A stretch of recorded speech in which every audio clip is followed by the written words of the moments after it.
Mis amigos, buenos días. En agosto de 1953, el Shah de Irán realiza un breve e hipócrita viaje al extranjero. Mientras tanto, hay operativos del MI6 británico, los servicios secretos británicos, ayudados por la CIA, que llegan a Irán para derrocar al primer ministro. Era Mohammad Mossadegh. Mohammad Mossadegh había cometido un crimen de lesa majestad. Cuando llegó al poder en 1951, nacionalizó el petróleo iraní. Él dijo: ahora Irán gestionará su petróleo, se lo vendemos si pagan, no puede seguir bajo su control. Los británicos no lo perdonaron. Durante 2 años hicieron todo lo posible para derrocarlo, con el fin de proteger los intereses de la compañía BP. BP aún no tenía ese nombre en ese tiempo, pero nosotros... Un Estado, el Reino Unido, que pide ayuda a otro, los Estados Unidos, hubo que forzarlos a los Estados Unidos. Obama incluso se disculpó por eso en algún momento, por haber ido a fomentar un golpe de Estado en el extranjero para proteger los intereses de las fuerzas del dinero. Entonces, lo que va a pasar es que el primer ministro iraní, Mossadegh, termina encarcelado en su propia casa. Permanecerá encarcelado en anonimato hasta 1967, acusado de traición cuando solo buscaba salvar los hidrocarburos y proteger la economía y soberanía de su país. Mientras tanto, los verdaderos traidores que vendían el petróleo y se quedaban con el dinero en sus cuentas personales, pues eran ellos quienes lo acusaban de traición. Estaba encerrado ahí porque lo consideraban un traidor. En 1967 murió a los 84 años. Tenían tanto miedo que ocultaron su muerte, incluso lo enterraron en su casa para evitar que la gente lo viera, ¿verdad? Y no llevarlo al cementerio. Bueno, el Shah de Irán, mientras tanto, lo que va a hacer es que van a empezar a hacer cosas. Por un lado está su policía secreta, el Sabak, que va a empezar a encarcelar, a hacer desaparecer y a torturar a los opositores. Los opositores, cualquier forma de oposición es aplastada. Mientras tanto, él y su familia se enriquecen. Se vuelve cada vez más megalómano, empieza a aparecer con un montón de baratijas, un montón de medallas que se pega en el pecho, y termina dándose títulos bastante alucinantes, incluyendo el de Luz de los Arios. Con el tiempo es alguien totalmente fuera de control. Durante los años 1970 tenemos al vecino iraquí, tenemos a Irak. Irak está gobernado en ese entonces por Saddam Hussein. Hussein es casi tan megalómano como el Shah. Es un bruto y matón, muy inculto, que a veces iba al parlamento vestido como proxeneta, con traje blanco y pistola de oro. Además coleccionaba armas bañadas en oro. Y además, con una lista en mano, podía señalar a parlamentarios u otros para que los ejecutaran ese mismo día. Siempre estaba paranoico y sentía que alguien quería matarlo. Irán e Irak tenían tensiones, además de rivalidades clásicas, especialmente por la frontera. Entonces hay que saber que Irak tiene muy poco acceso marítimo. Si ves Irán, son miles de kilómetros de costas, en varios mares, en varias fachadas, mientras que Irak solo tiene 58 kilómetros de costa. Esto lo asfixiará e impedirá su desarrollo. Por eso, de hecho, mucho después, Saddam Hussein invadió Kuwait, porque quería esa salida al mar. En todo caso, el punto de discordia entre los dos países era una frontera llamada Shatt al-Arab. Shatt al-Arab es un río muy importante. Todos conocen el Éufrates y el Tigris. Entonces, si tomas el Éufrates y el Tigris, esos dos grandes ríos, imagina una Ichthus, y en algún momento se van a unir y formar un tronco común que es la barra vertical de la Ichthus. Ese tronco común, llamado Shatt al-Arab, es un gran río que desemboca en el norte del Golfo Pérsico. Para Irak ese río era muy importante. Y además justamente había un debate con Irán sobre la propiedad exacta de ese río. En 1975, por Argelia y el presidente Wari Boumediene, vamos a tener una imagen extraordinaria con el Shah de Irán de un lado y Saddam Hussein del otro. Y van a firmar el acuerdo de Argel. Es un acuerdo que va a definir el Shatt al-Arab como la frontera entre los dos países. Incluso en Europa o en otros lugares tenemos muchos ríos que constituyen la frontera natural entre países, como el Rin, por ejemplo, entre Francia y Alemania. Esa frontera es reconocida por la comunidad internacional hasta ahora. En todo caso, vamos a 1979. En 1979 tenemos un Shah debilitado, impopular, enfermo, atiborrado y que ha agotado a los pacientes. Tenemos una calle que ya no puede más y tenemos a alguien muy fuerte que se llama Al-Ruhollah Al-Jomeini. El señor Al-Jomeini estaba exiliado desde los años 60. Había vivido en Irak y luego en algún momento lo encontramos en Francia, cerca de Fontainebleau. Creo que es cerca de Fontainebleau. Y luego va a liderar una revolución, la revolución islámica. Esta revolución va a derrocar al Shah de Irán. En algún momento, desde Francia va a rentar un Boeing 747 a Francia y luego va a venir con él. Y muchos de sus compañeros de viaje y también muchos periodistas que van a llegar con él, un punto sobre Al-Ruhollah Jomeini. Jomeini es un hombre, un místico y alguien que era considerado, antes de ser el ayatolá, antes de tomar ese título de ayatolá, tenía el título de marja. Eso significa que era considerado una fuente de referencia. Cuando emitía una fatwa, estas se reconocían tal cual. El señor Jomeini escribió entre 40 y 50 libros, muchos disponibles en línea, libros otros sobre la jurisprudencia islámica, y cuando los lees, la mayoría de las veces vas a encontrar un discurso revolucionario clásico. Si has leído a Karl Marx o has escuchado los largos discursos de Castro o has leído a Vladimir Lenin u otros, realmente no te sorprendes cuando lees los discursos o los textos de Jomeini. Jomeini es un hombre que está dentro del discurso revolucionario y en cuanto al análisis, si quieres, no le falta razón. Habla de imperialismo, habla de injusticia, habla de despojo, habla de cosas así. Y claro, no serán los países que derrocaron un gobierno democrático para beneficiar a una empresa en la bolsa quienes digan que está mal.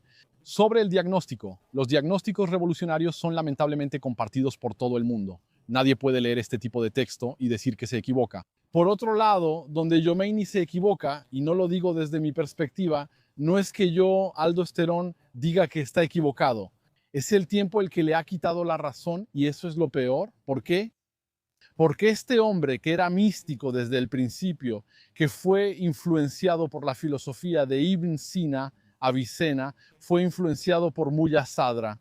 También fue influenciado por probablemente el místico más grande que haya existido, que es Muhyiddin Ibn al-Arabi. Ibn al-Arabi, si deseas leerlo, te recomiendo los libros comentados por William Chittick, ya que sin sus comentarios es muy difícil entender a Ibn al-Arabi. Y es alguien que, justamente, aunque en sus libros no los cita, también se siente una influencia muy fuerte de la filosofía estoica. De hecho, en el momento en que Jomeini aterriza en Teherán a bordo del avión de Air France, hay una periodista que le va a preguntar, le va a decir, una periodista francesa, ¿cómo se siente usted hoy? Ella espera una respuesta emocional. Él pasó 15 años en el exilio y en el exilio desde mediados de los años 60 estuvo en varios países, todo eso. Luego él vuelve triunfante a Irán tras derrocar al Shah que huía. Ella espera una respuesta emocional. ¿Y qué le dirá Jomeini? Le va a decir, no siento absolutamente nada. Y eso dice mucho sobre el hombre. No era alguien que vivía en el momento, en el instante de la emoción. Hoy estoy triste, hoy estoy feliz, hoy estoy eufórico. Son personas que viven en otro nivel. Es importante conocerlos para entender su psicología y saber cómo reaccionan. Entonces, te digo, me permití decir que él se había equivocado porque para él la respuesta al imperialismo, a la injusticia, era iniciar una revolución islámica. Era que, bueno, eso, el Islam reina, imploramos, vamos a imponer la palabra de Dios en la tierra, no es solamente en Irán. Él es muy, muy globalista en esas cuestiones. No es alguien que lo va a ocultar. Entonces, lo que va a pasar es ahí donde él actuó. Cometió un error común entre revolucionarios. Si ves, por ejemplo, a Karl Marx escribe El Capital, la crítica de la política y de la economía política, perdón. Bueno, lo que pasó fue que, el diagnóstico, te reto a leer ese libro hoy y decir que está equivocado, porque lo que él describía en los años 1800 sigue vigente y lo vemos a diario. Sin embargo, la solución es problemática. Por eso Karl Marx tuvo muchos conflictos con sus contemporáneos. Por ejemplo, uno de ellos, Bakunin, ¿qué dijo? Bakunin le dijo a Karl Marx, y vamos a ver el error de Khomeini, le dijo que está bien, criticas al Estado que en esa época llamábamos el Estado burgués y quieres un Estado proletario, porque Karl Marx es fundamentalmente estatista. Claro, él piensa que un Estado fuerte es un paso hacia una plenitud comunista, etc. Pero básicamente Karl Marx es estatista. Bueno, lo que algunos como Proudhon o Bakunin le van a decir es que una vez que los proletarios se sienten en los asientos de los burgueses, ellos mismos se convertirán en el Estado, harán exactamente lo mismo. Cometerán los mismos crímenes contra el pueblo. Esa gente se va a pelear y no se hablará.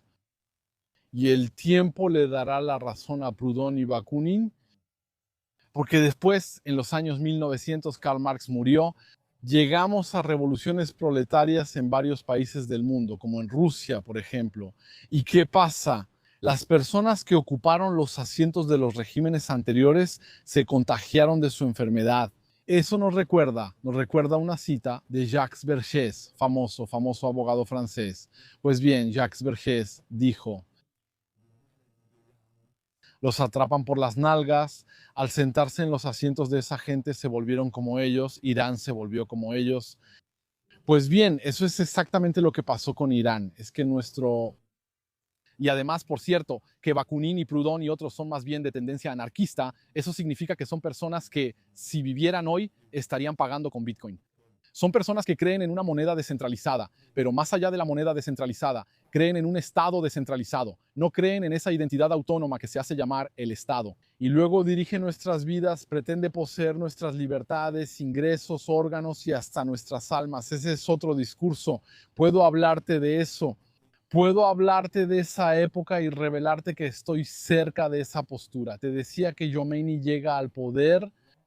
Entonces tenemos la revolución islámica. Irán se transforma en una teocracia. ¿Y qué va a pasar? Al año siguiente, en 1980, Saddam Hussein, de quien ya hablamos, decide que sus soldados crucen el río mencionado.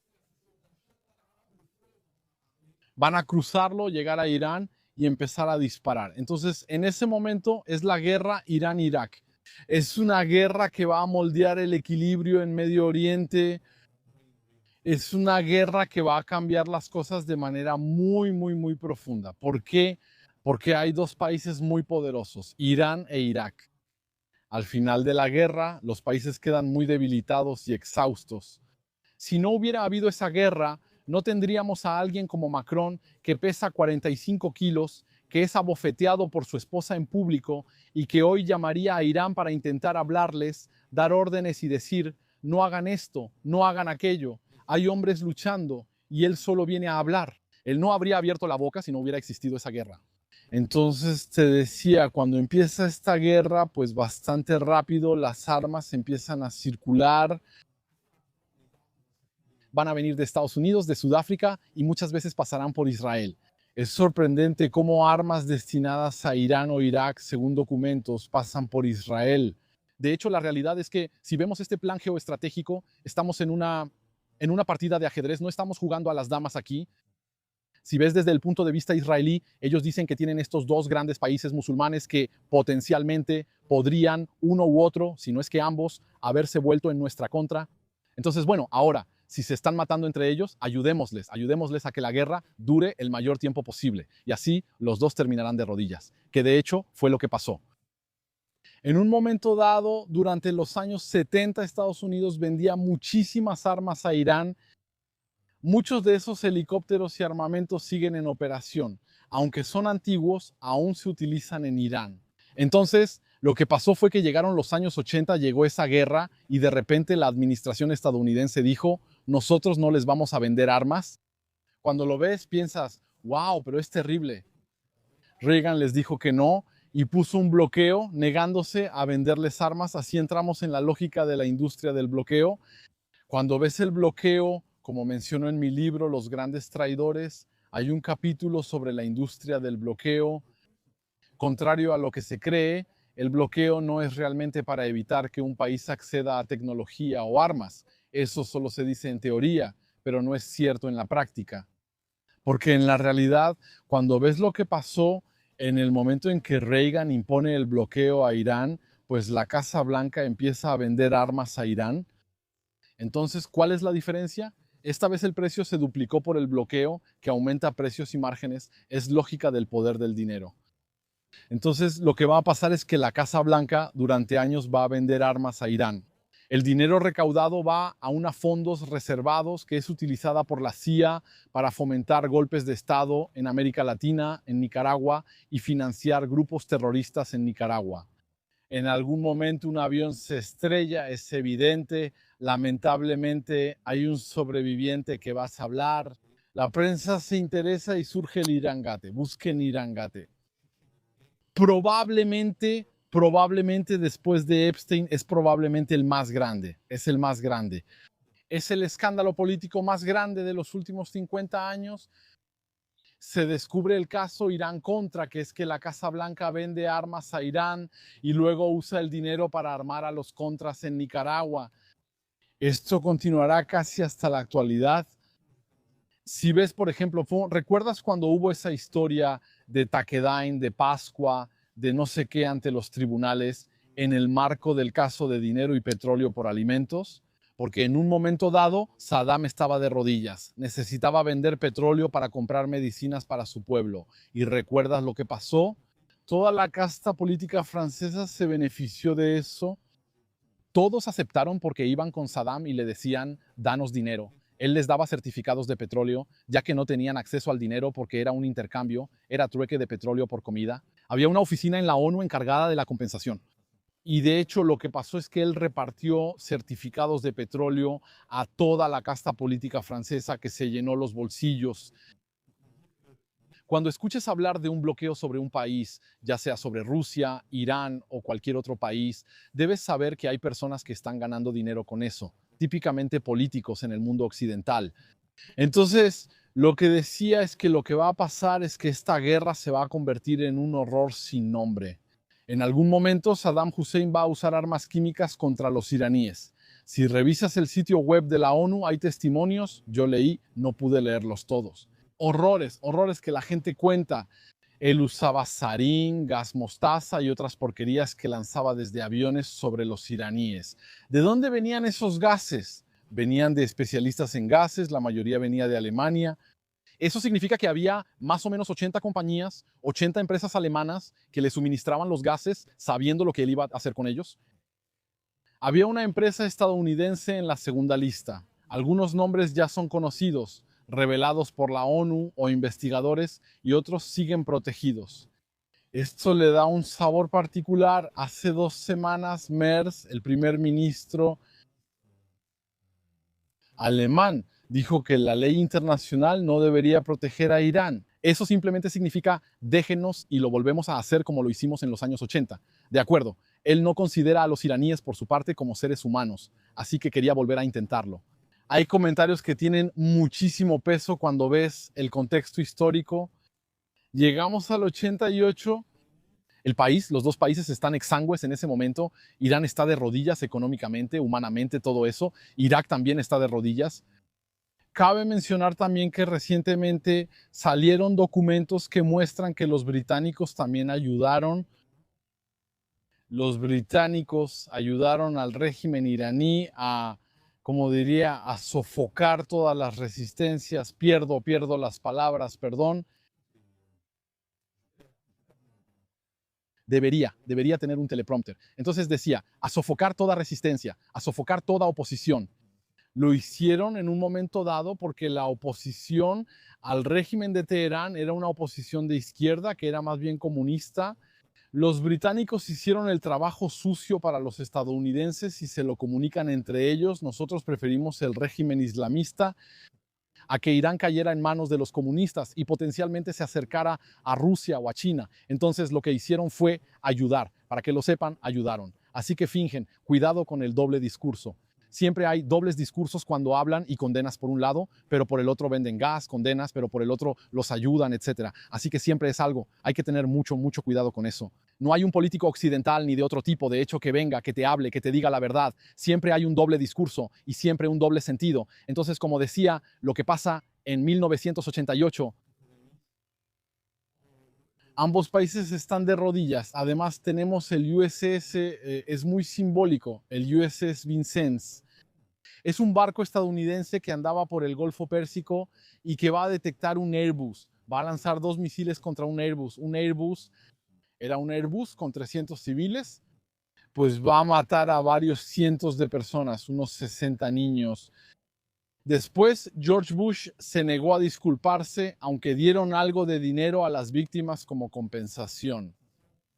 Y el capitán del USS Vincennes, que estaba buscando problemas, que había sido muy provocador en la región durante mucho tiempo, fue ascendido. Le dieron una medalla y todo eso. Y en ese momento los iraníes, porque hay que entender realmente su lógica, los iraníes entendieron que estaban jodidos, entendieron que eso es, los atacaron, gasearon y derribaron un avión civil. A nadie le importa. Y entonces entendieron que la única solución era hacer la paz con Irak. Irak también tenía interés en hacer la paz, en el sentido de que él mismo ya no podía continuar. Entonces vamos a tener esta situación de paz que se va a dar. Vamos, la paz se va a hacer en el 88. El Airbus fue en el 88, la paz creo se hace en el 88 o 89. En esa época el Ayatollah Khomeini comienza a envejecer. Existe un libro interesante con su correspondencia, incluyendo una carta que él envía a una persona llamada Fatih, a quien menciona con mucho cariño. En sus cartas veremos a un hombre distinto al que conocemos públicamente, algo común en personas fuertes. Entonces la llama Fatih y es Fátima Tabatabai, que es su nuera. Es curioso que la llame Fatih, ya que Fátima es un nombre sagrado entre los chiitas. Llamarla Fatih es sorprendente. Comienza la carta así, solo para decirte su estado de ánimo al final de su vida, agotado por la edad y la guerra. Él le dice, lo lograste a pesar de mi edad, mi enfermedad y mi agenda extremadamente ocupada. Lograste hacer que me sentara a escribirte una carta para responderte. Y luego él le dice, siento cada día a los asistentes del ángel de la muerte a mi alrededor y siento que en uno de estos días, en los próximos días, me van a entregar las páginas negras de mis acciones. Estoy a punto de inclinarme hacia el más allá, tal vez incluso inclinarme hacia el infierno.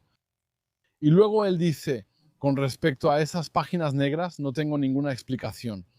No tengo palabras ni explicación, solo confío en la gracia divina. Y voy a citar un versículo coránico que rara vez vas a escuchar. Di, oh siervos que han pecado, no desesperen de la misericordia de Alá, quien perdona todos los pecados. Él dice, ustedes que han pecado contra sí mismos, que han hecho cosas, que tal vez han hecho el mal, que han cometido pecados, que están en este contexto. Pecar contra uno mismo es no pecar contra Dios. Siempre pecamos contra nosotros mismos. No desesperen de la gracia divina, la taknuto min rahmatillah. Dios perdona todos los pecados. Y de hecho, lo extraordinario es que en ese momento vamos a darnos cuenta de que esa sensibilidad chiita está más cerca de la sensibilidad cristiana que de la sensibilidad sunita. ¿Por qué? Porque aquí nos damos cuenta de que uno de los puntos fundamentales es que no espera ser salvado por sus actos, sino ser salvado por la gracia. Mientras que en un contexto sunita tienes una especie de contabilidad, tienes lo que se llama hasana, que es un punto positivo, y tienes lo que es el punto negativo. Y luego se cuenta, tienes un archivo de Excel, tac, tac, tac, tac. Si tienes más puntos buenos que malos, tienes un balance positivo. Está bien, te salvas. Entonces es por los actos que eres salvado. Para cristianos y chiitas, la salvación depende de la gracia divina, no de los actos. Si dependiera de los actos, tu perro se salvaría y tú no. Te decía que en privado él no dirá que creó una república islámica o una teocracia poderosa, ni que eso los salvará. No, no. Él dice, no tengo ninguna respuesta que dar. Tengo páginas negras y no tengo nada que decir, salvo que cuento como un humilde pecador con la gracia divina. Entonces, esas cartas permiten entrar en su pensamiento como persona privada. La guerra va a terminar alrededor del 89. Más o menos en 1989 termina la guerra Irán-Irak. Ambos están exhaustos. Poco tiempo después, Irak está tan mal que no tiene otra opción más que intentar atacar a Kuwait, que todavía se mantiene un poco en pie. Para Saddam era su única salida. Y luego, en ese momento, los occidentales se le echan encima, lo bombardean al amigo de ayer al que le suministraban productos químicos. Esta vez lo acusan. Agárrense de tener armas de destrucción masiva. ¿Y cómo sabían que tenía armas de destrucción masiva? Ellos mismos se las habían vendido. Se las estaban vendiendo, entregándoselas sin parar. Muchos Boeing 747 registrados en Sudáfrica despegaban de Alemania y Ámsterdam. Después, en vuelo, cambiaban de plan y aterrizaban en Bagdad con los productos químicos que lanzaban sobre la población. Para ser justos, él nunca engañó con la mercancía. Eso es un cambio respecto a Zia-ul Haq. En Pakistán, les hablaré de eso en otra ocasión, donde él escamoteaba la mercancía. Él, las armas que le daban, las desviaba, las revendía. Saddam era muy honesto en eso. Usó todos los químicos contra los iraníes, así que cuando fueron por él no hallaron nada. Lo que pasó es que nos encontramos en esta situación. Les contaré la historia. ¿Por qué menciono esto? Es que hay que saber que la historia de Irán, bueno, es una historia muy compleja, pero basada en gran medida en manipulaciones y también en intervenciones occidentales. Eso significa que lo que tenemos hoy en día, de alguna manera estamos cosechando el resultado de todas esas políticas tan cínicas, duplicidad y crímenes de lesa humanidad constantes durante décadas por distintos regímenes. Cuando murió en el 89, se los digo de memoria, ya no recuerdo si murió en el 89 o en el 86, saben que tengo memoria visual y a veces invierto los números 6 y 9 se parecen. Decía que el Ayatollah Khomeini va a morir. Cuando muera, será reemplazado por alguien a quien llaman Ali Khamenei.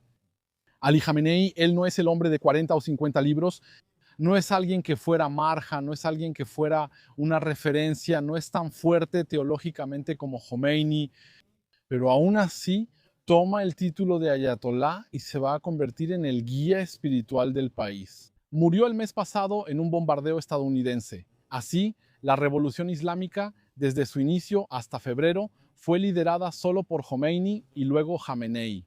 Después, cuando Khamenei muere en un bombardeo, tenía 86 años, es su hijo Mojtaba quien lo va a reemplazar. Así que tenemos a Mujtaba Khamenei de la misma familia que lo reemplaza. Y ojo, ahora, alguien que es más joven, tenemos a alguien que es más radical que su padre. Su padre, por ejemplo, estaba en contra de la bomba atómica. Así que bueno, ahora hay que ver a estas personas. Ellos están en contra de la bomba atómica. Ellos observan un poco cómo la IEA dice que no hay un programa nuclear en Irán.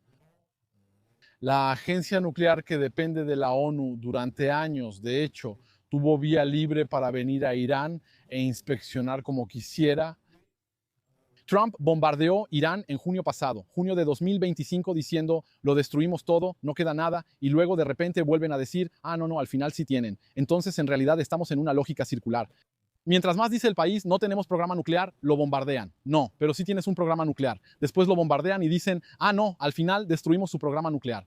Vuelven meses después y ya tiene un programa nuclear sin posibilidad de evitarlo. Y ahí tenemos a Mujtaba Khamenei. Su padre fue asesinado en ataques estadounidenses e israelíes. Su esposa y familiares cercanos también fueron asesinados. El país ha enterrado niños con excavadoras.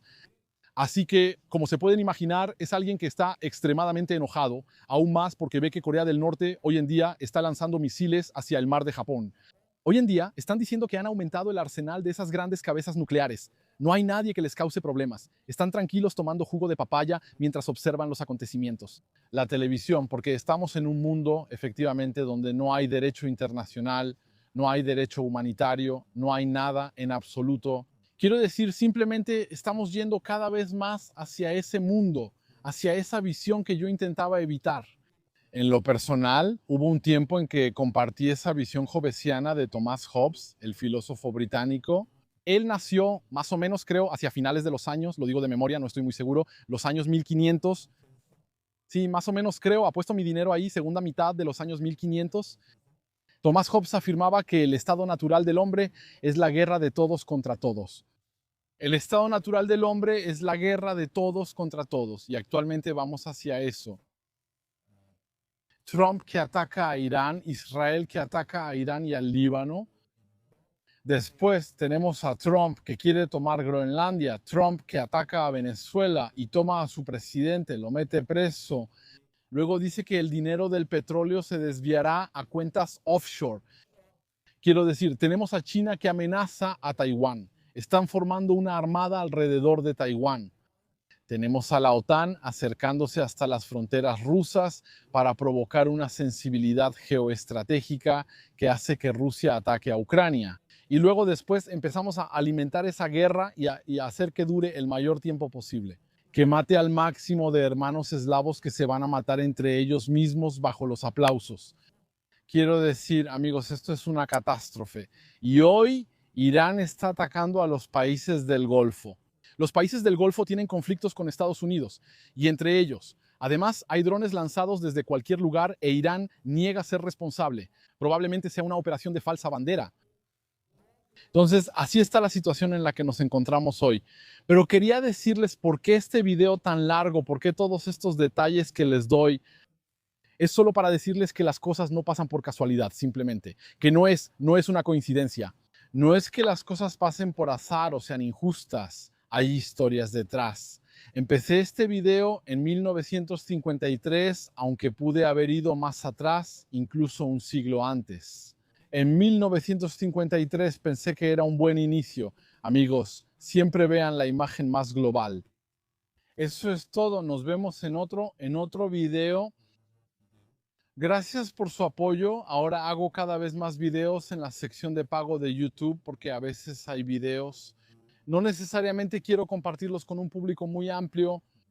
Los pongo en la sección de pago que también permite a la gente apoyar mi trabajo porque tampoco es un trabajo gratuito, es un trabajo muy complejo que toma mucho tiempo. Agradezco mucho a quienes se suscriben para apoyarme. Gracias y hasta el próximo video.